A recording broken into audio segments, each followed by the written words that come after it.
All right, beautiful people. It's so good to be back. Yes, of course, it's another lovely episode of the Flip Side on Independent Television, reaching you live from Benin City. Yep, the state capital. Now, for those that are just joining us for the first time, Flipside is a very unique show that touches on very topical issues.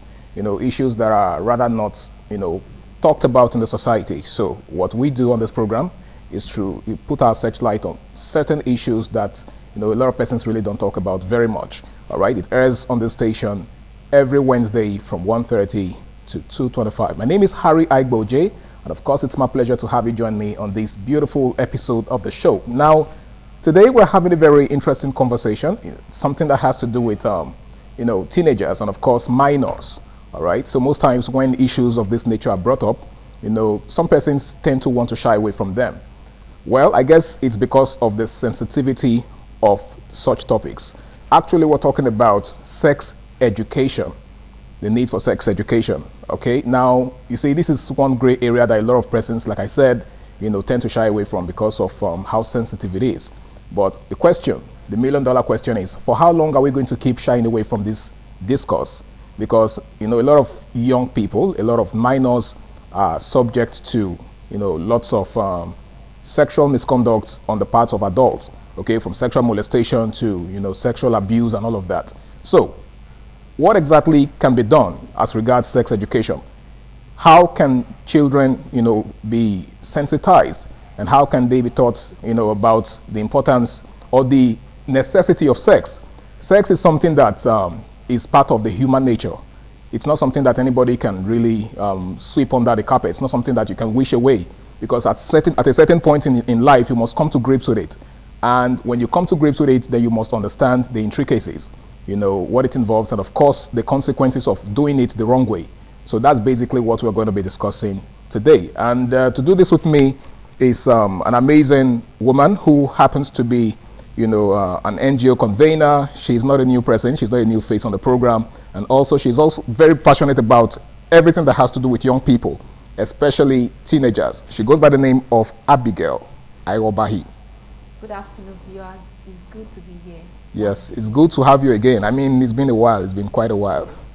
All right, so how's it been? I'm good. I'm doing good. I'm doing great. Okay, so let's get right to the business of the day. The intricacies of sex education. So let's examine the concept. How would you define sex education? Okay, when some people, adults, even parents, hear the term sex education, sometimes what comes to their mind is that a child wants to be educated on the acts of sexual intercourse, or they want to share some information with the child that is going to kind of corrupt the mind of the child. Okay. But this is not true. Even personally, while I was growing up, when I used to hear about sex education, sometimes when I read about it in magazines, newspaper, what I used to think is something that promotes promiscuity. That's what I used to think. Okay. Because then when I read about it in newspaper, maybe an NGO visits a government, most especially a government secondary school, most times they talk about the ABC method: abstinence, being faithful, or the use of condom, contraceptives. Okay. So that particular view, it kind of negates my Christian belief. Like, I used to think that if you are promoting promiscuity, because at the end of the day, sometimes they end up handing over condoms to the student. Like, if you are giving out condoms to teenagers, that means you are giving them a license. That's more or less giving them a license, yes, to engage in the act, premarital sex. So why for some persons or for some people, they don't see much big deal in it, as long as it's done, the child knows the consequences of what they are doing. But for some of us, like, it kind of negates, kind of go against our belief, our cultural or religious belief. So that's the view I used to have. But by virtue of my work as a teen coach, and I've gotten some certification on sex education, I've taken courses on sex education, I've come to realize that sex education has little to do with sex itself or sexual intercourse. Oh, really? And there is a lot, in fact, there is a lot to learn under sex or under comprehensive sex education. There are lots that you can teach your children, because in as much as the name has sex in it, it has little to do with sexual intercourse. You know, when we talk about the meaning of sex education, for you to understand what it means, you need to look at the word sex. What does that word sex means, or what it connotes? According to the dictionary, sex can either mean male, it can mean gender, male or female. I'm a girl, you are a boy, or I'm a woman, you are a man. It can mean gender. Then another dictionary meaning says sexual intercourse, the act of sexual intercourse, because that's the one that normally comes to the mind of some persons. Then in simple terms, when you are explaining it to children, it can mean boys and girls education. And when we talk about sex education, it's like a lifelong process of acquiring information that will shape your belief, your values, and your attitude as an individual or as a child. And one thing about sex education is that children build their understanding of these things little at a time as they grow and mature. And for kids, what they learn about is things like their bodies, growing up, being a boy or a girl. They learn about personal values. They learn about relationship, friendship. There's a lot to learn. They learn about puberty and the physical and emotional changes that occur at that particular stage. And these are the things that we want our children to know about. And like you said during the introduction of this topic, sex itself is something that our children will definitely, whether we like it or not, it's a necessity. Yes, it's something that they will learn about. And the thing is that they have to hear it from you before they hear it from someone who will give them a contrary view or an opinion or a misconception. Yes, and a kind of an information that negates your own values as a parent, or that negates your religious and cultural values. So whether we like it or not, sex is everywhere. You cannot hide it. It's on the internet, on billboard, music videos, movies, even the books that they read. And you cannot be too careful as a parent. You might say, I know the kind of books, the media content they consume. They go to school, they interact with their friends. And even if they don't have phones, some of their friends have. And sometimes they can stumble on these things. Their friends can even give them, exchange books with them. Sometimes you may not even know that they have the book belonging to another classmate in their bag if you don't check. So you cannot be too careful. So these are some of the things that we teach about. There's a lot to learn under sexuality education. Okay, now why do you think that in this part of the world people tend to have this, taboo approach to sex? Why is it that whenever the issue of sex is, brought up, some persons tend to get uncomfortable? Okay, thank you so much for that question. I think it has to do with our upbringing. Like, it's the way we were raised. Like, growing up, if many of us adults can remember, a lot of our parents didn't discuss anything that pertains to sex, our bodies, or sexuality with us. In fact, it was a taboo for discussion. And when you mention it, in fact, the mention of such things that has to do with your body, your private parts, it kind of evokes this sensitivity amongst parents. So because of that, children also shy away from it. Sometimes when parents feel teenagers are embarrassed about talking about their body or about talking about things that relate to sexuality, it's not about the child. The child is not the reason why such conversation feels embarrassing. It has to do with the parents. The parents set our children can read our expression, the way we react to things. So there are times whereby a child will mention something like that and the parents will be like, keep quiet, why will you say something like that? So because of that, over time, children have learned that these are not things that we should talk about. Like, growing up, many of us, we didn't even receive anything. Many of us have interacted with a lot of adults, and it was the same information. They told me that many of them didn't receive any form or concrete form of sex education. For me personally, let me speak for myself. In fact, the complete scheme of work that I received for sex education was the legendary, if any boy touch you, you will become pregnant. And most times, that information usually, it came at the late stage. Like, most times is when a girl, when the deed has been done. Yes. Okay. When the girl starts seeing her period or her flow, that's when the parents tell them that, and that information is very vague. It's not clear, because what do they mean by if a boy touch you where? Why is it so difficult? To shying away from, why is it so difficult for them to talk about, like, the real explain it? I don't know why they feel shy. So because of that, some parents now, they are still repeating that same method, and that's what they are using for their children. And I think we all agree that we are not going to make the mistakes of our parents. The same thing our parents did, we don't want to repeat it. But some parents don't know how.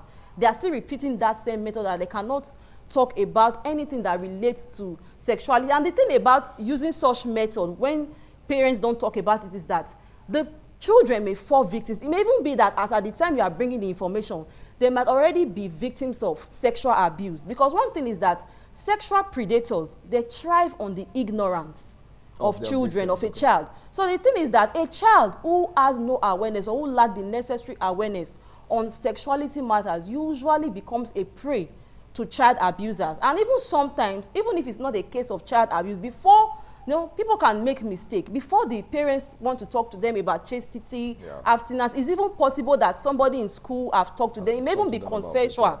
They may even consent to it, not knowing the right choices to make, because there is no guidance, no proper guidance from adults. Everybody needs guidance, and children most especially, because they are very vulnerable.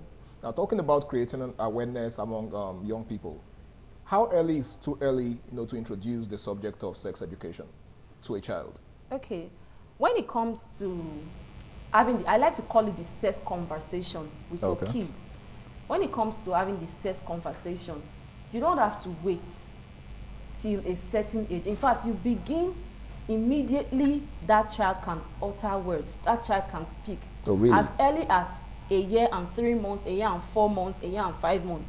I'm surprised when I hear some parents say, I don't think my child is just too little to understand about these things. They won't understand it. Even when it is done in an age-appropriate manner, many of them will complain that they will not understand it. But you have to bring it down. There's a way you will explain these things to a child that is age 2.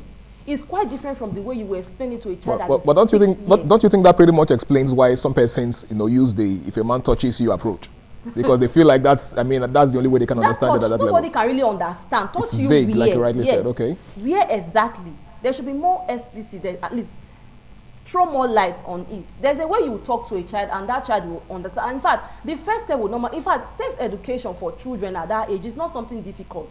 It's something, because as our children, even right from when they're in the womb, we talk to them, we connect with our children, we speak life into them, daily affirmations and all that. So when they are growing, as they are growing, when you are bathing them, you talk to them, you tell them things that they need to know. First, you start with gender appreciation, body autonomy. You are a girl, you are beautiful, you are wonderful, you are a boy. You tell them about that. You use the correct names for their body part. That's one of the correct names. Yes, the correct names. Because I noticed that some parents tend to, invent certain terms like you're right, and you really can't expect the child to understand. Yes, it still boils down to that taboo, that sacredness. I'm not so. In fact, these things are no big. It's funny. Like in the life of one child, let's say a child that is 5 years or a young child, different uncles and aunties have different names for the particular. Thereby leaving the child confused. The egg is there, the leg. But for a child, they'll call it pim, they will call it long man. Different. The child will even be confused. True. And that's one of the things that. And one thing is that predators don't go after children that are well informed. In fact, there are things that sexual predators. These people are specific. They know what they are doing. They profile that child. When they notice that this child knows the correct anatomical name of they will know that this one have received comprehensive sex education. I cannot try something like this with this child. She will report me or he will report me. So the thing is that we have to teach our children. It's called there's a reason why it is called comprehensive sex education. There are various aspects. There's a part that deals with sexual and reproductive health. There's a part that deals with body safety, and that's the aspect that talk about child sexual abuse. There's the aspect that deals with self-esteem, the emotional aspect. So I think parents have a lot of work to do. And when we talk about the age, as early as when the child can speak, then you keep on updating the knowledge as the child grows. And one other thing that parents need to also put into consideration is that sex education should be age appropriate. There's no education that neglects age in its content delivery. Because you don't teach a child that is in primary 1 or basic 1 GSS1 content. The child will not be able to understand. So you have to be conscious of the age of each child. Yes, the age. So, and the thing is that's why we talk about if educators, teachers should teach sex education. If a teacher is not trained, they will give the wrong information. In fact, as a teacher, you don't gather children of different age brackets in one class and begin to give them the same content of sex education. Okay. Either some of them will understand and some of them will not understand. For the younger ones, you have to break it down to their level for them to understand. All right, thank you so much, Abigail. In case you just joined us, it is Flipside on independent television, and we're taking a look at the intricacies of sex education. We'll have to go on this break now. When we return, the program continues. Please stay tuned. Yes, it's good to have you back. It's still Flipside on independent television, and we're discussing the intricacies of sex education. Now, before we went on that break, you were doing a lot of expose on, you know, how sex education can be taught to, especially to the, you know, very young children. Now, the question I would like to ask is, should sex education be focused primarily on abstinence, you know, or should it emphasize safe practices as well? Okay. I know you touched on that before we went on that break, but you could, you know, build on it. Okay. You know, when we talk about comprehensive sex education, is holistic, and there are two schools of thought which you have mentioned: abstinence only program, we call it abstinence only program, or safe sex. Now, whenever I introduce sex education to parents as a teens coach, or to schools whenever I go to for outreach, or when I'm training teachers, I always tell them this, that the hallmark of sexuality education, or the hallmark of any sexuality education curriculum, is hinged on values. Values. Okay. Teaching of values. And the thing is that the curriculum is not regularized. There are things that are the same, but it should be tailored in line with the cultural values, the religious values of the people that are going to consume that particular information. Okay. So for parents A, what they're going to be teaching in certain aspects might be different from what parent B. So I always tell parents, you should know your values as an individual. I want to talk about values. Values is something that you stand for, something that you hold dear, that you believe in, a general guide to how you are going to live, or how you are living your life. So as a parent, you should know your values, and you should be able to clearly communicate these values to your children in a way that they will understand right from when they are growing up. So when it comes to whether sexuality education should focus on abstinence or safe sex, it boils down to the people, like I said earlier, that are going to get that particular information. There are some persons that will tell you abstinence is better than safe sex. Safe sex, okay. Why there are some people that will tell you safe sex is better? Okay, let me use this example. I have a friend who is also a fellow teens coach. Okay. She told me that whenever she goes to schools or any organization to talk about sexuality education, or when she's talking to children about sex education, she does not lace it up with her personal beliefs or her religious beliefs. She strictly focused on the curriculum. She talks about abstinence. She talk about abstinence. She will talk about birth control, the use of birth control, being faithful. So she pretty much addresses both schools of thought. Yes, she talks about condom, but she does not tell them that they must be chaste. She only tells them the risk involved in premarital sex, and if they know they can't keep themselves, they can't wait for the right time, they can make use of condoms. That's what she normally talks. And she also told me something. She said that she believed that every child, irrespective of their gender, their race, their ethnicity, and their religious belief, every child deserves to gain knowledge on body safety.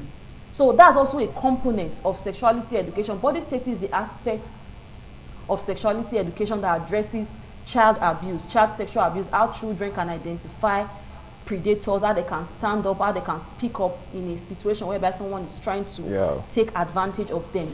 So that's our own approach. So everyone have their approach. For me personally, whenever I go to schools for outreach, or whenever I'm asked to train people on sexuality education, I have a curriculum, and that curriculum is in line with my religious view. I'm a strong supporter of sexual purity, and that reflects in my own curriculum. So it depends on the audience. So there are some persons that will also tell you abstinence only programs are not effective, because some teenagers, whether you talk to them about abstinence, they're still going to do it anyway. They are still going to do what's in their mind. So it's better for you to just tell them that there's an alternative. If they can't keep themselves, they can make use of condoms or birth birth control control. pills. So at least that will help them to avoid. But is it even safe for minors to start considering the use of birth control It still measures? boils down.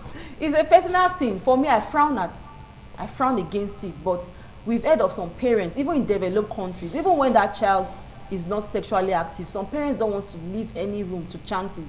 They'll place their daughters on birth control, maybe in a situation where they decide to take that decision, because sometimes teenagers can be very secretive or funny, especially when there is no close relationship between that teenager and the child. There are times the parenting style of a parent can, in that setting, can make some teenagers draw back. So they will take that decision. So some parents that are, no, some people are realists. They will tell you, I don't want a situation whereby my child will be indulging in premarital sex without my knowledge. Okay. So I don't want her to feel self-conscious. They will just decide to place her on birth control. So in a nutshell, you're saying that the other school of thought is actually a realistic school of thought. Like they've come to grips with the fact that it's inevitable. It's possible, yes. Okay. So they don't want to give room to chances. They don't want to be caught unaware. So it boils down to values. And I would say that it is very important for parents to communicate their values. And one thing about using value as the basis, your family values on sexuality, your family sexuality values, that when you pass across this information to your children from an early age, the Bible says, train up a child in the way he will go, and when that child is old, he will not depart from it. The thing is that when you are the first person to tell them about this information, is that they will rely on you, they will believe you, and any contrary information, they will always want to verify with you. So abstinence only, safe sex, it boils down to the audience. Okay. It boils down to the audience. So everybody have what works for them. Okay, now how do religious beliefs shape or limit sex education practices? Okay, that's a very interesting question. When we talk about religious belief, there was a post I put up on my Facebook page sometime back. I titled that post, "Not My Child Syndrome." There are some people, especially amongst religious leaders, they believe that everything that a child needs to know, in fact, they feel that as long as my child follows me to church every Sunday, they attend Sunday school, and they are present during Bible study at home, then that child can never do wrong. In fact, to them, their children are perfect. Their children can never make mistakes. And sometimes when you tell them about the importance of sexuality education, the need for them to have these conversations that borders on sexuality with their children, they will tell you, no, my child does not need such education. They know the right thing to do. Wow. They will even mention a caliber of other persons, children, who needs that education. They will tell you, look at the way that one is dressed. And one thing about such parents, they are very judgmental. They will tell you that parent, she needs to teach her child. No, but for my child, that's why I say it's not my. They will tell you, God forbid, it can never be my child. Okay, so they think that their children are better off than other people's children. My child can never do no wrong. And the thing is that some religious leaders, they feel that because they occupy a religious position, they feel that their children will always do the right thing. The thing is that your child may even know the right thing to do. That's just the truth. They may even know the right. In fact, they will even want to honor your instructions. They may even desire to carry out your teaching. But if they are not equipped with the right knowledge and the right life skills for them to defend themselves, it will be very difficult. So that's why they need, because like I said earlier, there are various aspects you can teach. It's not just about chastity, abstinence. You talk about body safety.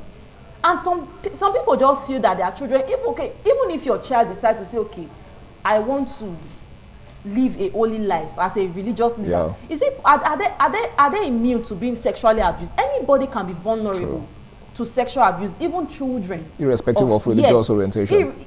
Irrespective of the person's religious belief, because it's something that nobody plans. So I don't think that there's any parent that will wish for their child to have such an experience. So if you are saying that sex education is not important because while your children know the right thing to do, they read the Bible there, which is very important, which is very good, then you negate other areas. Those other areas, it's possible that something may go wrong, and we don't wait as parents. We shouldn't wait for something to happen before we begin to address issues. So we must learn to take proactive measures. Yes, we should have to be proactive. And some parents, and one other thing is that when as a parent, when you are judgmental, it limits the relationship your child will have with you. Because I work with teenagers a lot. There are some teenagers that will come to me, ma, I have this issue. Sorry, they will say, this thing is happening to my friend. This one of my friends, they will just mention that particular thing. Sometimes that thing that they are saying is happening to their friend, it is them. Your response will determine if they will open up. Or so not. Yes. Okay, so you mean some of them usually come yes, disguising that as something is happening to their to friend, somebody else. Okay. They want to hear your response. So if you're a parent, there are times your child may just come home from school and say, Mommy, so and so person did this. You will just shout as a mother or as a father, don't associate with that boy again. That boy is spoiled. The parents didn't raise him well. You may even be surprised that thing they are saying, they are the ones that they just want to hear your reaction. And when you do that, you have shut the door. They will never come back to you.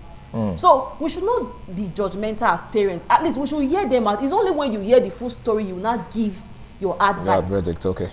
All right, in case you're just joining us, it is Flipside on independent television, and the topic is the intricacies of sex education. It's time for another break. The program continues afterwards. Please stay tuned.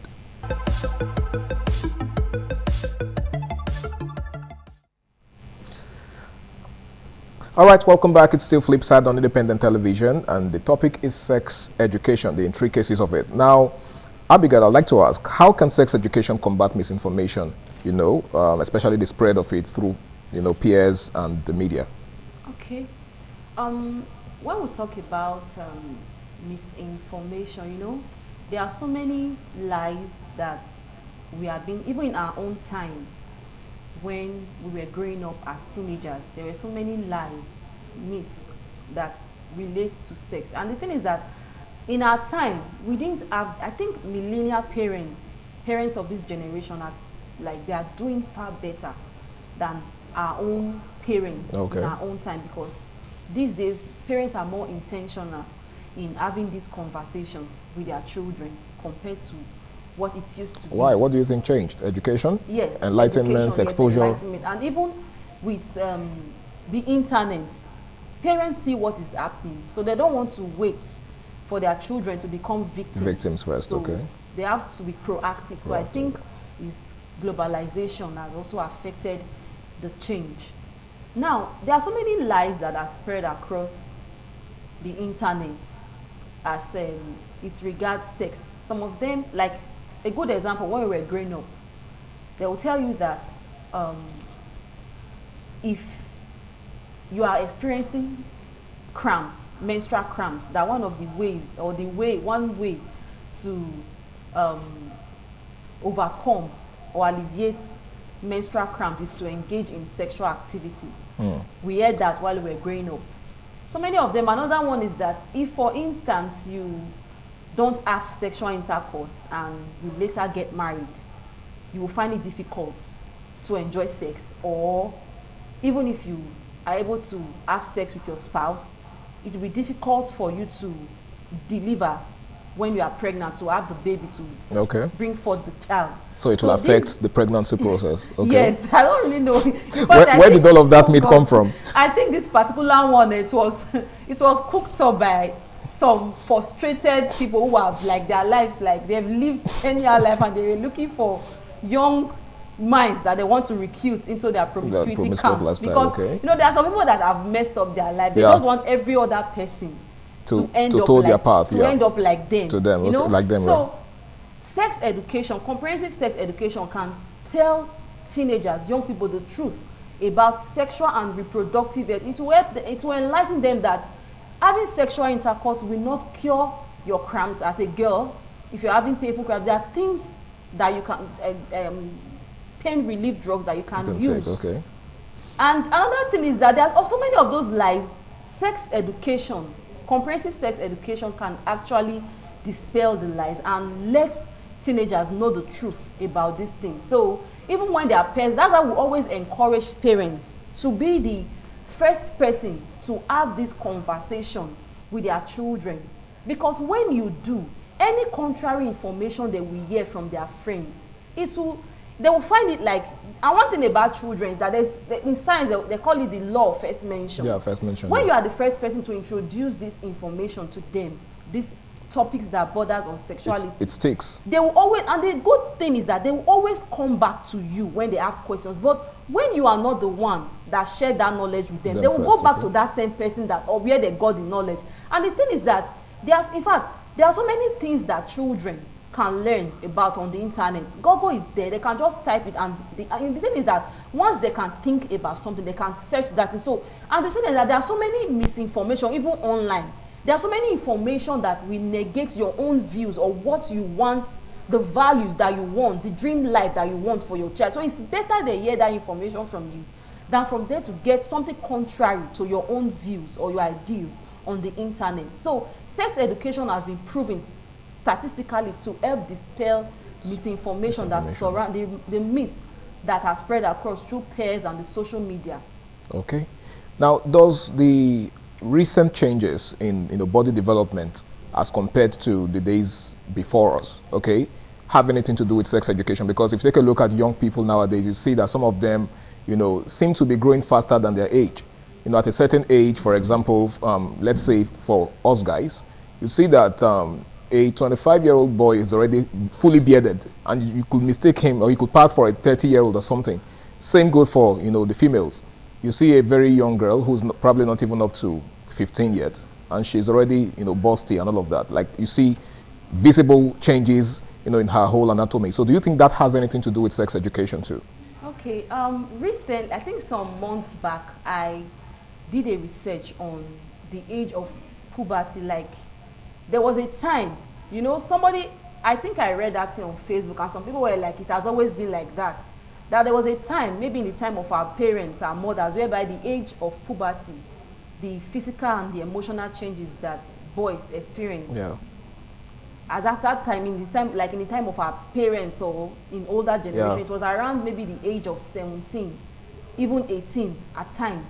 Then it started dropping drastically. Like in our own time, you will see girls maybe around the age of 13, 12, 13. Okay. Girls have started puberty. The changes have started occurring physical changes. Then for boys, maybe a year ahead or 2 years ahead of girls. But I noticed, like you said, recently, you will see a young child, a female child, maybe around the age of 9, even as early as 8, they've already started showing obvious signs of puberty. Now, your question says if it has anything to do with sex education and the rate at which young people indulge in sexual activities. And that's the part I wanted to get. Yeah. Now, I cannot categorically say that it has much to do with sex. When I did that research, I put it up on my status, and somebody told me something. They said there's something he also noticed, that when parents begin to dress their daughters, their girl child, as adults, you wear them lipstick, you wear them bomb shorts, leggings crop and top, stuff, and all that the brain begins to register that they are growing. You see that the onset of puberty, that was what somebody said, and I did my research on that. And okay, you said if sex plays a role in that physical change, then sometimes there are times whereby maybe a child is a victim of sexual abuse. I've done a research on that. It can bring about that child to start seeing their period earlier than expected. Oh wow, okay. So I think that there is a link, there is a relationship between early sexual initiation and that physical change. So there's a relationship.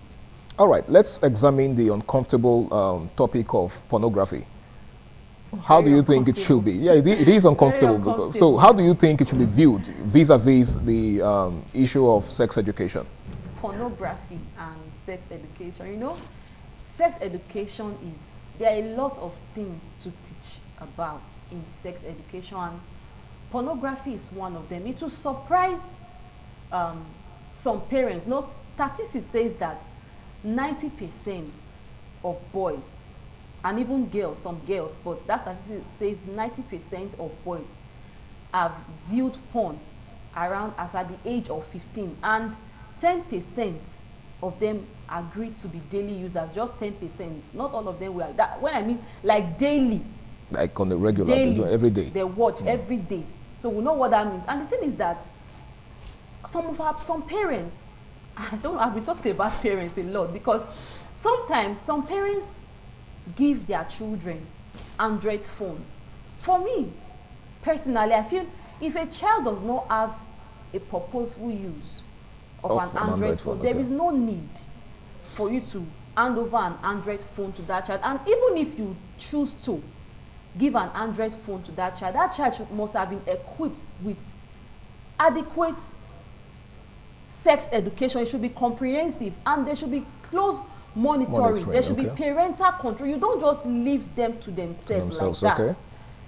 And it will surprise some of us that the movies, the cartoons, in fact, it will surprise some parents that some of the cartoons our children watch, they are laced with soft porn, explicit sexual image. And if you don't sit down, I know many of us are busy, if you don't sit down to censor, to go through the kind of movies or the cartoons they watch, you'll be surprised that your child is already viewing explicit sex, and that is how it starts.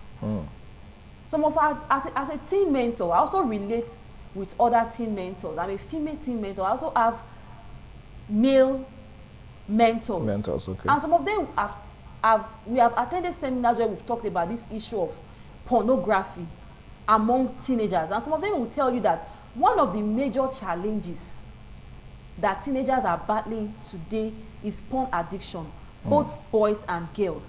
So porn addiction is something that parents need to address right from an early age. And there is a way, in an age appropriate way, you can explain it to your child who is even around 2 years, 3 years, around 4. You begin to, when they're around the age of 5, they may not really understand what that word means, but there's a way you will explain it and they will understand.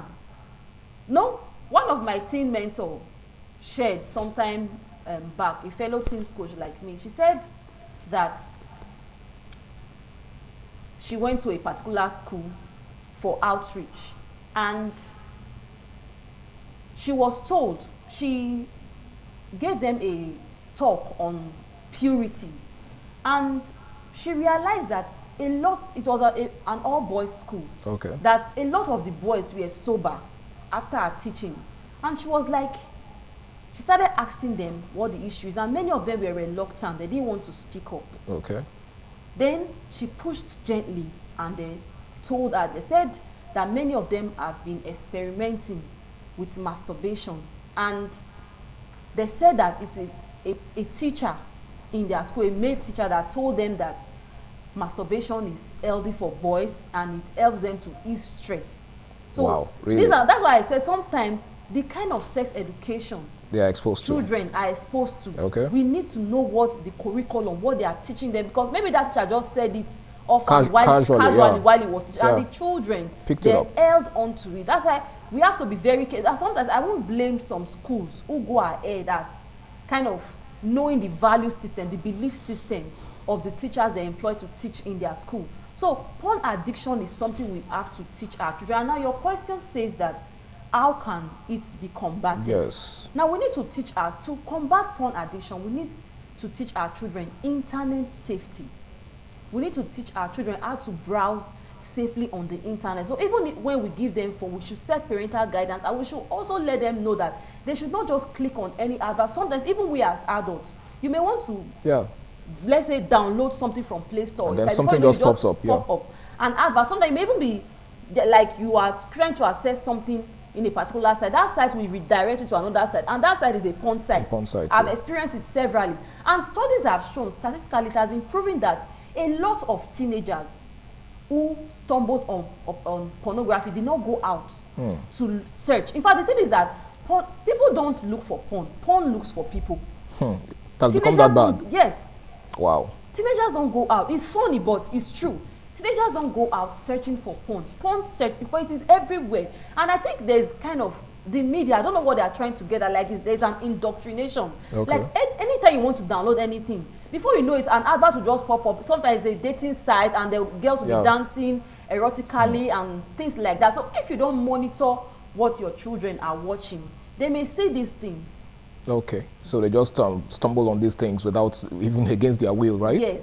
So now the thing is that it's not just, the question is not just about them stumbling accidentally on porn or explicit sexual image. The question is, okay, what will they do afterwards? So you have to teach them. This is part of the way to combat porn addiction. Now, you have to let your teenagers or your children know that even when they accidentally stumble on any form of sexually explicit image on the internet, they should not look twice. All right, I'll have to pause you there because we have to go on this very important break, and when we return, it will be time to wrap things up on the program. Please stay tuned.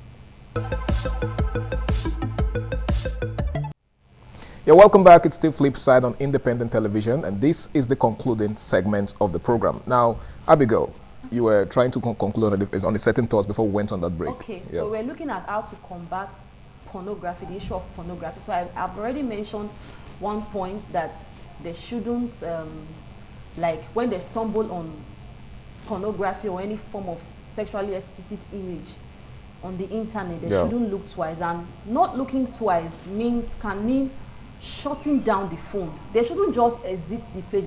They should put up, because one thing about the brain is that, the human mind is that, one thing about humans is that our sight is very powerful.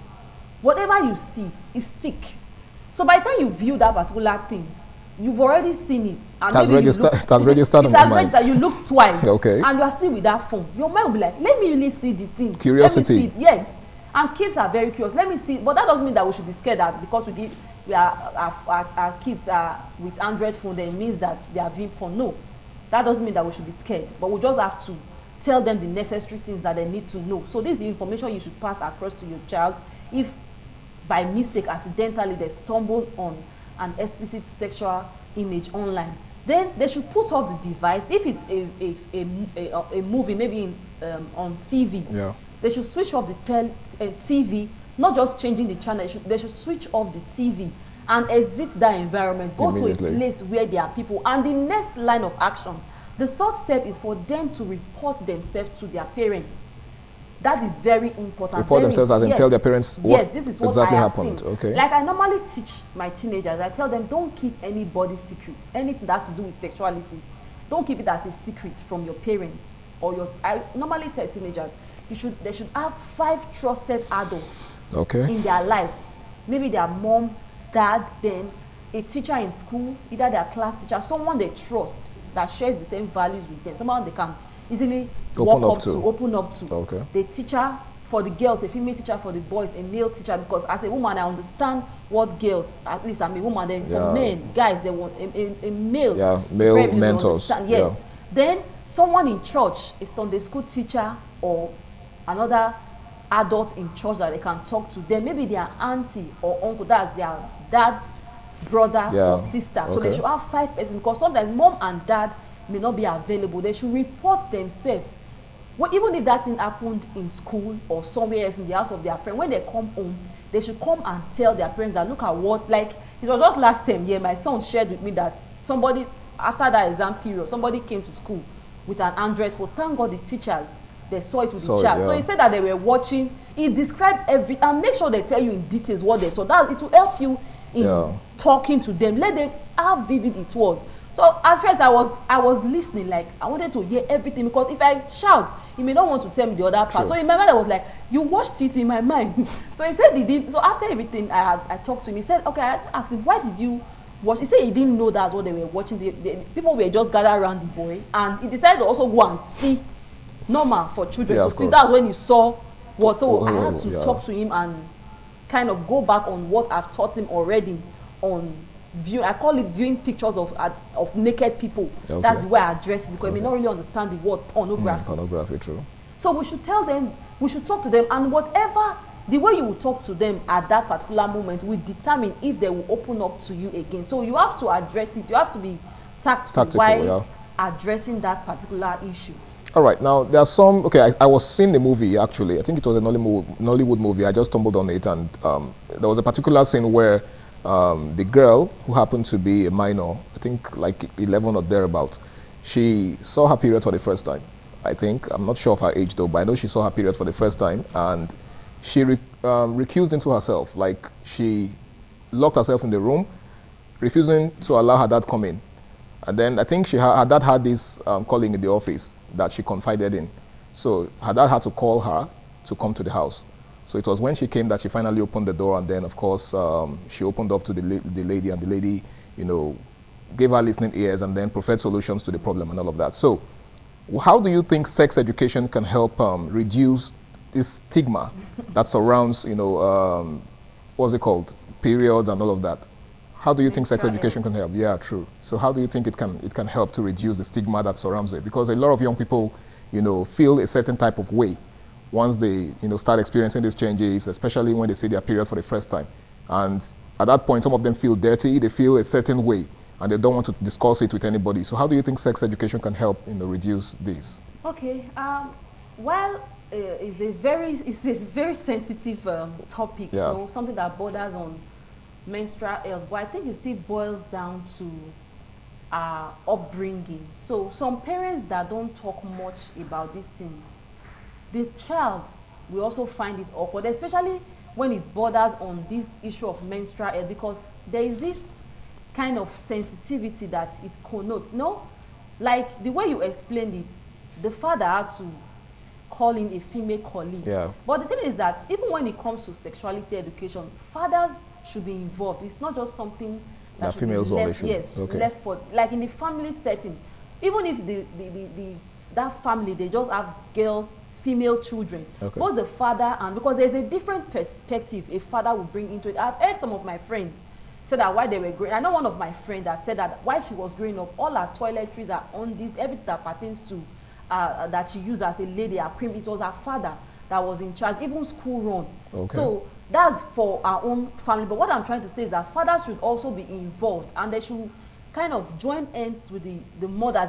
Fathers will kind of bring a different perspective when it comes to educating the girl child on sexuality education. So for that question, like, there is this sensitivity that still surrounds menstrual health, because reproductive and menstrual health is an integral aspect that we also address under sexuality education. And when we talk to parents about it, we let them know that these are things that are normal. Okay. Every female will go through that particular stage, and they should prepare their daughters ahead of it. Though sometimes individual differs. Okay. There's individual differences. Okay. There are some girls, no matter the level of orientation they receive from their parents, when it gets to that stage, they still feel that shyness, they still feel that way. So maybe with time, as they are growing, they'll be able to kind of overcome. But I think that these things are normal. We should begin to enlighten our children that it's part of their body, it's part of growing up. They should accept it as who they are. All right, thank you so much, Abigail. I really do wish we had more time. Of course, you know that time is never our friend on this program, but I must say a very big thank you to you for being a part of the program. The topic has been the intricacies of sex education, and Abigail has done justice to it. Well, like she rightly said, sex is part of humanity. It's who we are. We can't shy away from it. So sooner or later, it will definitely catch up with us. So the earlier you start enlightening the young people about it, the better. That way, you know, the rate at which they'll make mistakes will be reduced. Well, it's been Flipside on Independent Television. I want to say a big thank you to each and every one of you out there for being there. My name is Harry Aigboje, and until I come your way again, same time, same station next week, do the right thing, stay out of trouble, and bye for now.